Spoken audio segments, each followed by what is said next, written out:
Good morning sa lahat. Welcome na naman po sa panibagong video. Busy kami ngayon sa umaga kasi first day ni Ana sa school. Actually, na hindi talaga officially. Ano siya, half day lang siya ngayon sa school. So, maaga kami ni Ruth, no? Ito talaga first time ba?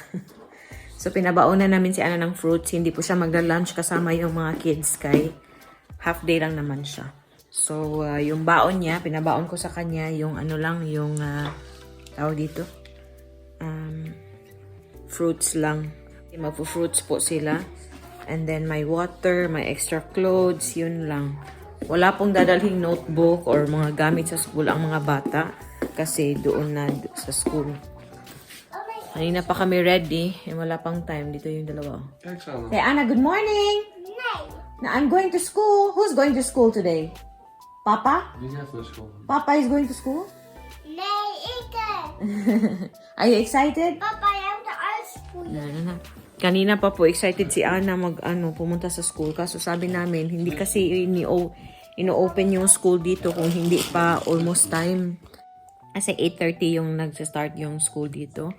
And then, minsan pag dumadaan ako dun sa school, may mga bata sa labas na nakatayo lang doon ba, nag-uusap, ganun, kasi hindi pa talaga ino-open. Hindi pa sila allowed pumasok, ganun. Unlike sa Pilipinas, no, na pagdating natin sa school, diretso na sa classroom ba? Dito, iba naman din sa kanila. Gesondheid.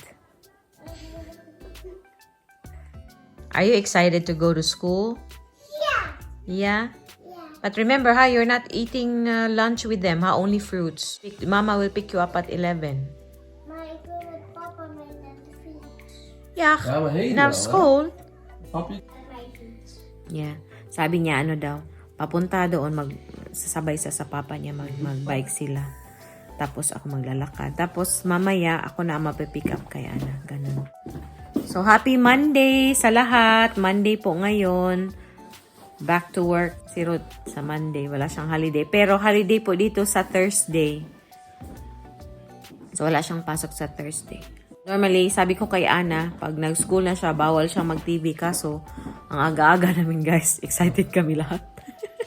Maaga kami masyado. So, i-adjust na lang namin yung time on Friday. Kasi may practice ulit si Ana sa Friday. And then, officially, papasok po siya talaga yung first day niya talaga after her birthday sa Lunes. What will you say then? Mama, can you please talk softly? Zeg je? Alsjeblieft. Okay. Yung alsjeblieft po dito, ano siya? Please. So, tinuturuan namin siya palagi. Kasi minsan nakakalimutan niya mag-alsjeblieft. Beetje harder what? TV. Zachter. Then sabi niya, Mama, ang lakas ng boses mo. Hindi ko marinig yung pinapanood ko. Diba?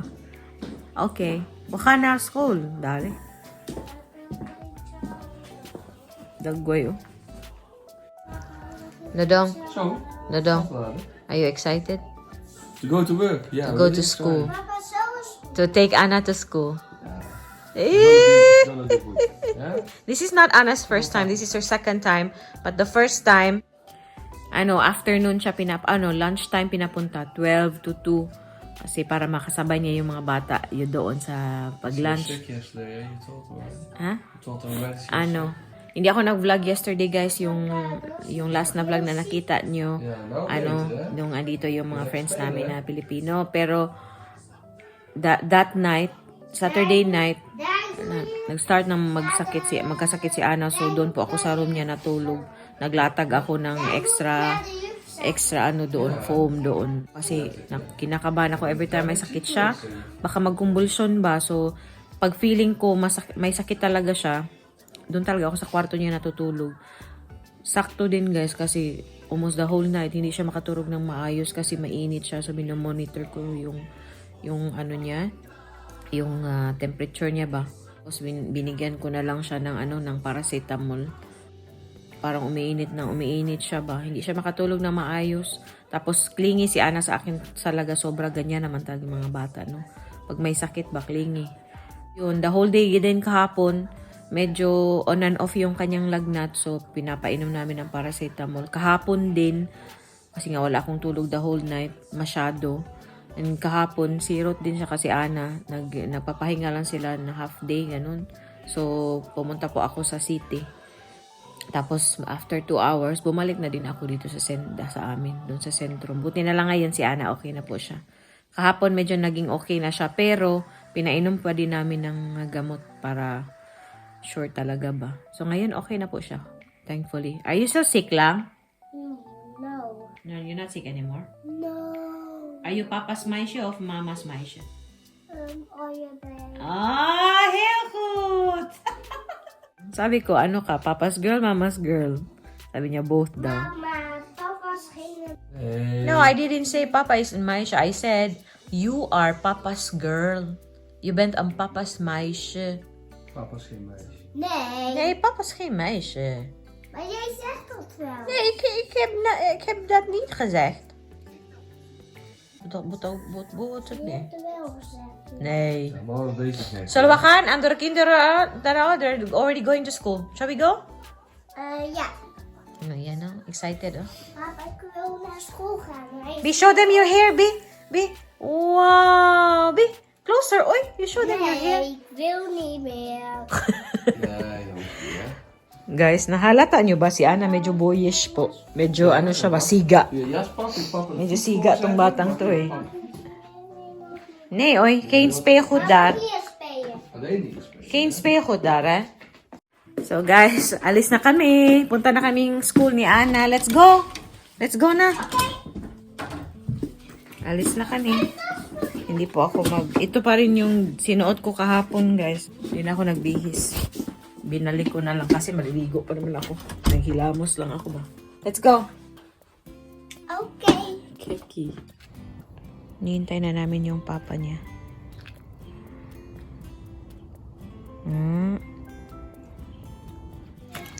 Mas excited pa to si Ruth sa kay Ana ba.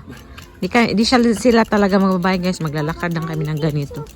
Kasi busy yung pas-school ba. Allemaal samen, hè.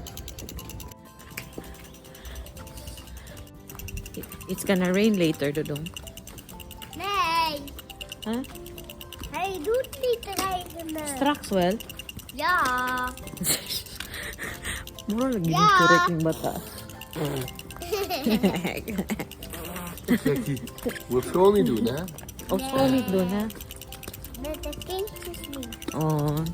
Pag nag-joke kami sa bahay, guys, sinasabi namin sa kanya, okay lang pag sa atin, ha? Pero huwag mong gawin sa mga bata kasi baka hindi nila gusto ba.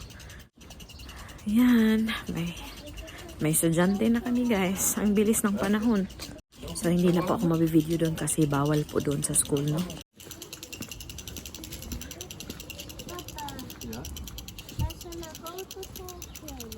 A few moments later.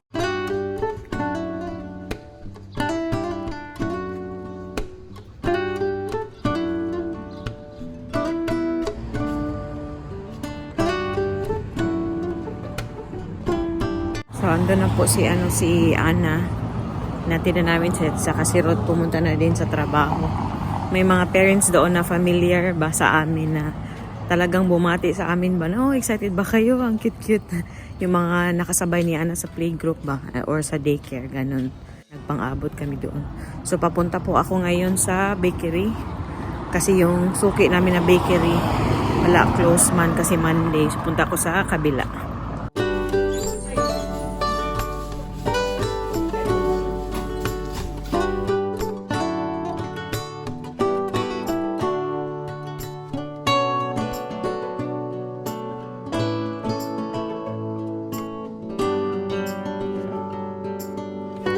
Ayan, pauwi na tayo, no?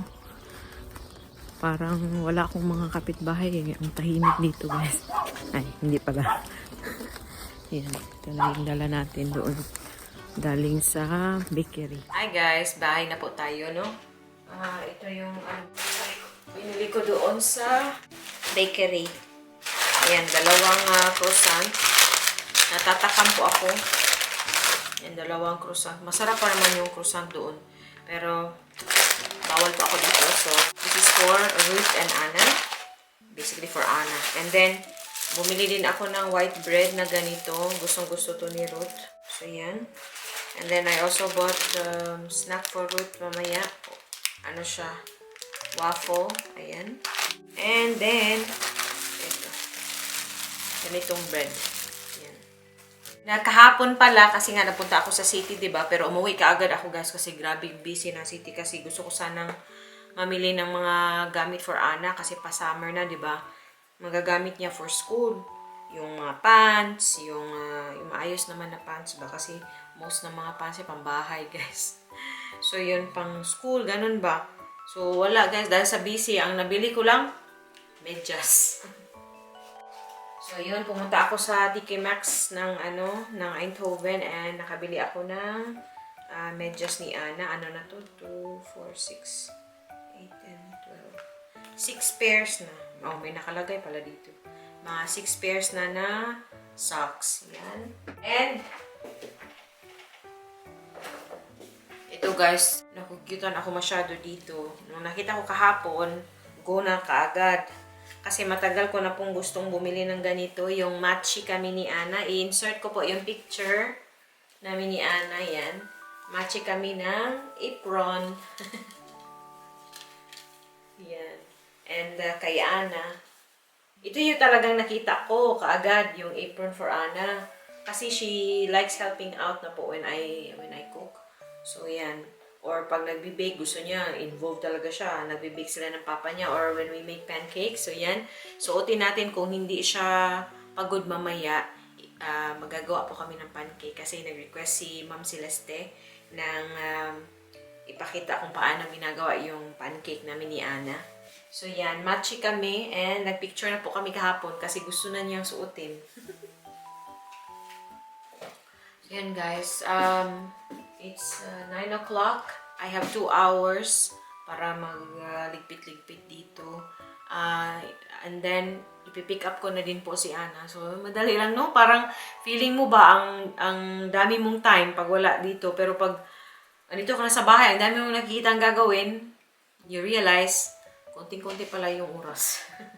So, yun, magligpit-ligpit na po muna ako dito kasi makalat palagi ang bahay, no? Hindi naman nawawala ng kailangan ligpitin yung bahay natin ba.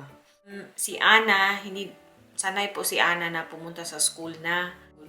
Ano po talaga siya. Gustong-gusto niya sa school. So, we are happy na ganyan yung feeling ni Anna sa school, na hindi siya nahihiya, nakikipag-usap siya talaga sa ibang bata, nag-i-initiate ng conversation.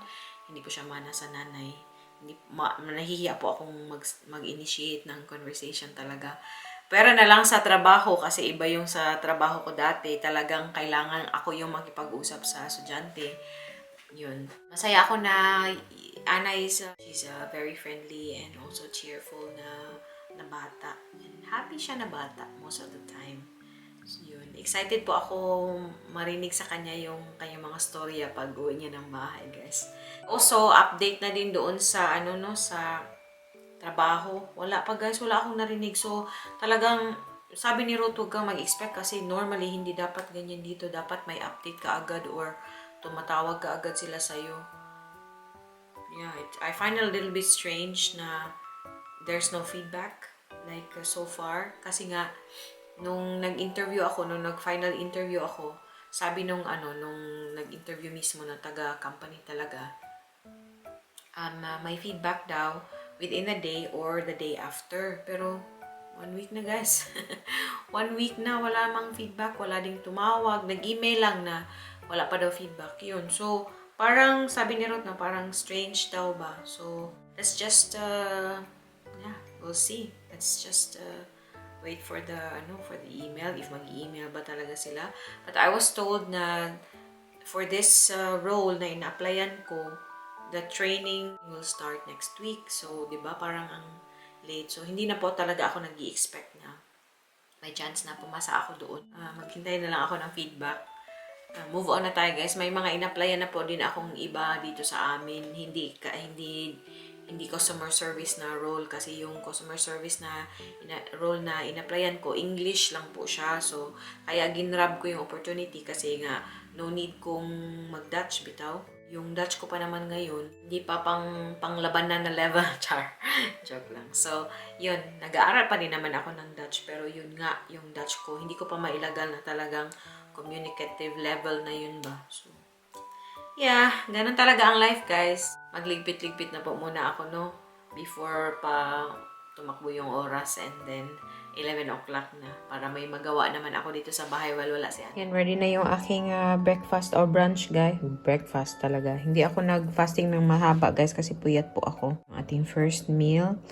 Pag nagutom ako sa lunch, kakain ako ng konti din. Hindi ko pa alam kung ano. Pero tonight, mag-ano kami. Parang shawarma. Yun, kain. Balik na po ako sa school ni Ana. Pick upin ko na po siya kasi mag-11 o'clock na. Malapit lang naman. Excited ako sa reaction niya. Baka pagod yun. Si Aling maliit, guys. Galing na to sa, nagsumbong sa teacher na wala, hindi na daw siya na, nag-enjoy sa laro. Timing, pagpunta ko doon, nagreklamo na siya sa teacher na sabi niya, parang may hindi siya nagustuhan sa laro nila or what. Pero ando na ako, pinipick up ko na siya. So, yun. Sabi ng teacher, nagtanong ako kung, kung musta kanina. Okay naman daw siya. Parang, kailangan mo pang i-ano sa kanya kasi hindi na siya sanay, guys. Matagal na siyang wala sa playgroup. Yung pag nagpo-form sila ng circle, pinapaupo sila kasi may activity. Nakalimutan na yata niya. That's an ambulance. That's not police. That's ambulance. It means somebody's going to the hospital. So yun, guys, okay naman daw. Pag nirepeat nila yung instruction, nagpa-follow naman siya. So, sanayan lang din, no? See, that's an ambulance lang. Oh, somebody's sick. Sabi niya, before daw kami umuwi, gusto niyang bumili ng, chocolate. So, she did well. Bigyan ko siya ng chocolate. Ha? I thought you said you want chocolate, Aicha. What kind of house then? Okay. What kind of house then? Bago ang isip niya, guys. Uwi na lang daw kami. Pagod na kasi to siya. Tapos may sakit pa ba? Hindi pa fully naka-recover. May pagkain na naman sa bahay. Buti na din para hindi siya makakain ng chocolate. Play with your classmates? Who did you play with?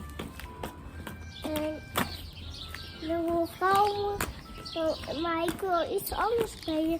Maar mevrouw zegt nee, dan moet je je spoesen maken. Ah. Gahit. It's gahit for your teeth. I want to eat that. You finish up first. Did you miss Mama today? Ja. Yeah. Je gaat ze nog terug. Ja, maar ik was thuis en je was bij school. Maar ik was net naar school, dan was hij weg. Oké. Hindi na. Ay, blab na Mama.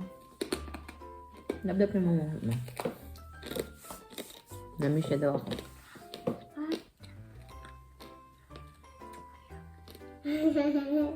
Tingin ko siya, ha? Tingin ko siya, buyaw.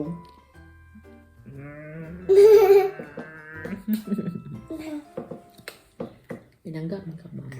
Pinanggap kayo ka, Mama. Pinanggap ka, Mama. Say hi. Hi. Hi, guys. Hi, guys. And good mood na siya, oh. Hi, So, guys. ayoko you have food in your mouth. That's not nice. Ay, nabulingit, oh. Ano na po dito, mga alauna na. So, magnanap kami ni Ana. She was a little bit emotional earlier pagdating sa bahay kasi pagod siya. Katatapos ko lang po naglinis ng mga blinds namin dito sa kitchen. Tapos, doon sa living area. Mama, klein beetje sappelveel. Hoe zeg je? Mama, klein beetje sappelveel.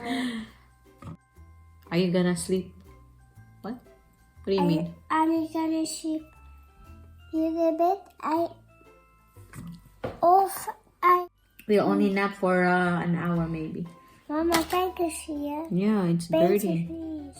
Yeah, it's dirty. Ew, ew, ew. Samurai! Mama is weg. Is weg. Wala na. It's still dirty. Ew.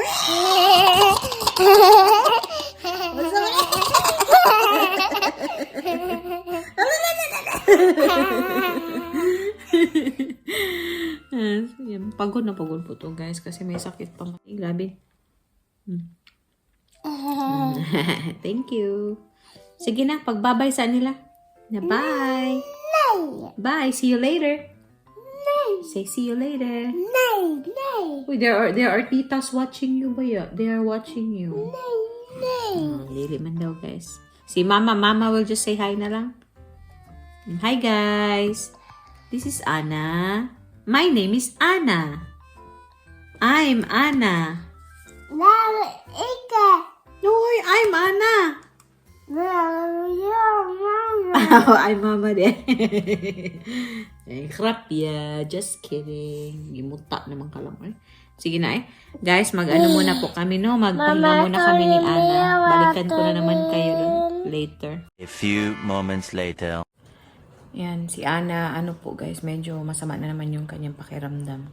Kaya klingi masyado. Sick na naman siya ulit. And, ano na ngayon, 5:30 na. Ayan, kaka 5:30 pa lang. And, naka-receive po ako ng email doon sa aking recruiter, few minutes ago. And, she said, unfortunately, hindi ko nakuha yung work. So, yun. Sana lang, nag-feedback sila kaagad, no?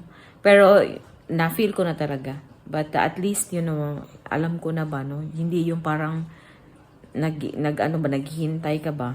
So, yeah. It's sad, but, well, that's life. So, hanap pa rin tayo ng work.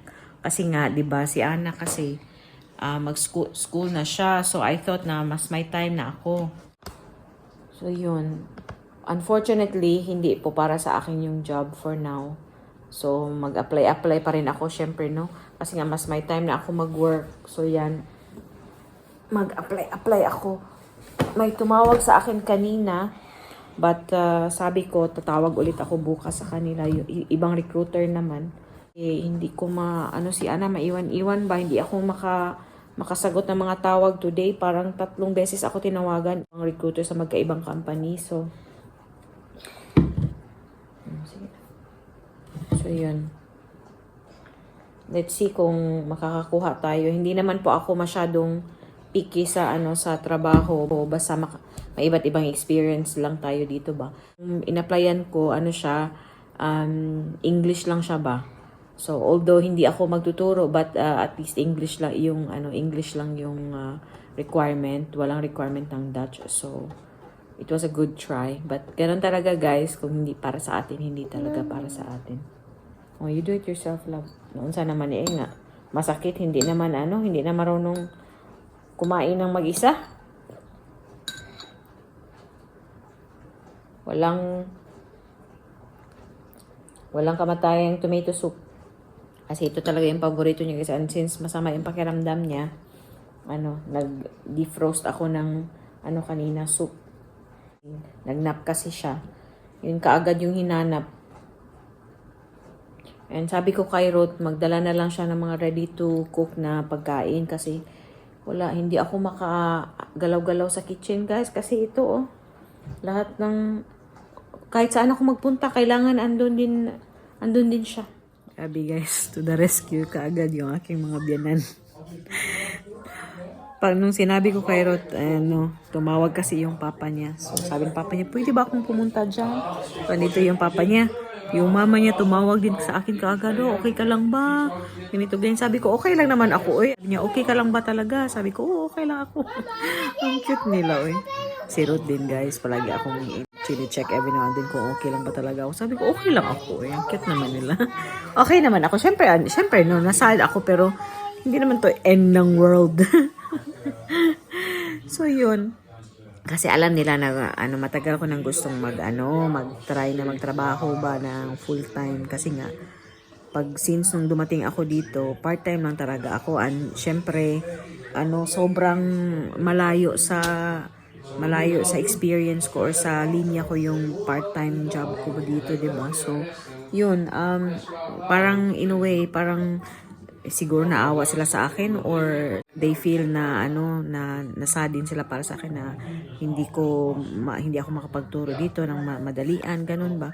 So, okay naman ako, open naman ako. Mahirap siya, guys. Of course, no, it's not a walk in the park na yung adjustment. Mahirap talaga siya, lalo iba yung nakasanayan nating trabaho. Pero, ganun talaga ang iba-iba yung path natin, iba-iba yung experience natin sa buhay, iba yung circumstances ng buhay, iba-iba. So, hindi tayo, lalo pag nagbibigay tayo ng advice na dapat ganito, dapat ganyan. Minsan, mahirap siya isundin kasi nga iba-iba tayo ng buhay, iba-iba tayo ng sitwasyon. So, ganun talaga. Dito ako sa Netherlands, hindi English yung salita. So, hindi na ako makapagturo ng English kaagad dito kasi magaling mag-English yung mga tao dito, guys. Actually, sila yung, I think this year, sila or for the past year, sila yung number 1 sa pinaka magaling sa English sa whole world. Sila yung pinaka mataas yung English proficiency sa mga non-English speakers. So, pero buyag lang mga Dutch magaling mag-English dito. Kaya nga minsan, pag naghihirapan ako mag-Dutch, nasi-switch ka agad sila ng English. So, yun guys. Kaya hindi ako makapagturo-turo dito. And most sa mga language course na na-check ko, native speaker talaga yung hanap dito. Kasi kung hindi naman native speaker, Dutch na lang yung i-hire nila, di ba? Kasi magaling yung mga Dutch dito mag-English. Siguro mga international schools, ganun. Pero dito, malapit sa amin guys, wala talaga siya kasi nasa po ako. Siguro sa city, pero nasa po kasi ako sa village. So, maraming kailangan i-consider. Madali pong mag-suggest na bakit hindi mo ganit gawin to, bakit hindi mo gawin yan. Marami pong pwedeng i-suggest. Pero, gaya ng sinabi ko, iba-iba yung circumstances. Marami na rin kasi nag-message sa akin or nag-advise na ba't hindi ka magturo, bakit hindi mo gawin to para makapagturo ka, bakit di ganito. Madali po siyang isipin kung hindi ikaw ang nasa sitwasyon. Pero, kaya sinabi ko, iba-iba tayo ng sitwasyon.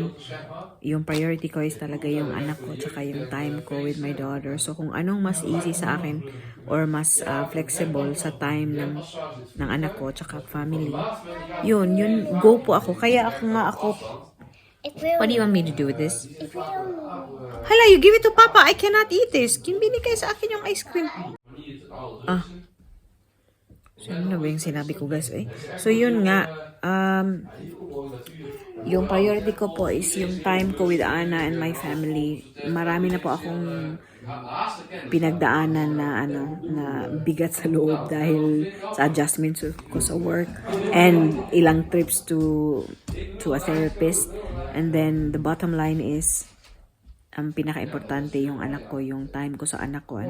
So, bonus na lang po siguro yun kung makakuha ako ng trabaho na talagang same nung in-applyan ko na sa bahay lang nagtatrabaho and then flexible yung time kasi nga may anak ako. Gusto ko talaga guys na pagkatapos ng school ni Ana, andito ako sa bahay. Gusto kong i-monitor siya, yung development niya. Yun. So yun yung priority ko talaga si Ana. So fingers crossed, excited din po ako and at the same time, syempre we will do our best. I will do my best para maging okay din naman and makapag-adjust ako sa buhay dito, sa mga bagay-bagay. Syempre, para sa anak natin. Yan para sa batang ito. Para sa batang ito. Ana. So pretty, oh.